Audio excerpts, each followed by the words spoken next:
അസ്സലാമു അലൈക്കും. ഓരോ ആഴ്ചയും ബറക്കത്തിലാകാനും ഒരാഴ്ചയോളം എല്ലാ ആപത്ത് മുസീബത്തിൽ നിന്ന് സംരക്ഷണം കിട്ടാനും എല്ലാ പാപങ്ങളും പൊറുക്കാനും ഈ കാര്യം ചെയ്യുക. നിത്യമാക്കാൻ തൗഫീക്ക് നൽകട്ടെ. ആമീൻ.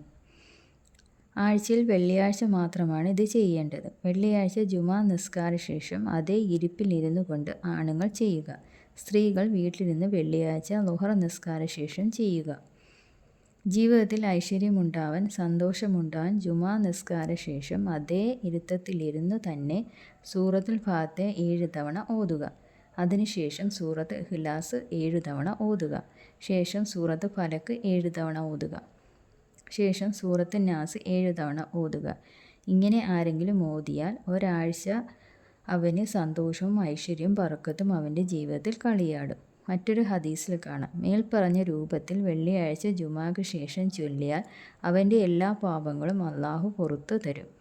മറ്റൊരു ഹദീസിൽ കാണാം, മേൽപ്പറഞ്ഞ കാര്യങ്ങൾ ഒരാൾ വെള്ളിയാഴ്ച ജുമാക്ക് ശേഷം ചൊല്ലിയാൽ അടുത്ത ജുമാ വരെ അവൻ സുരക്ഷിതനായിരിക്കും. എല്ലാവരും എല്ലാ വെള്ളിയാഴ്ചയും ഈ കാര്യം മറക്കാതെ ചെയ്യുക. അള്ളാഹു അനുഗ്രഹിക്കട്ടെ. ആമീൻ.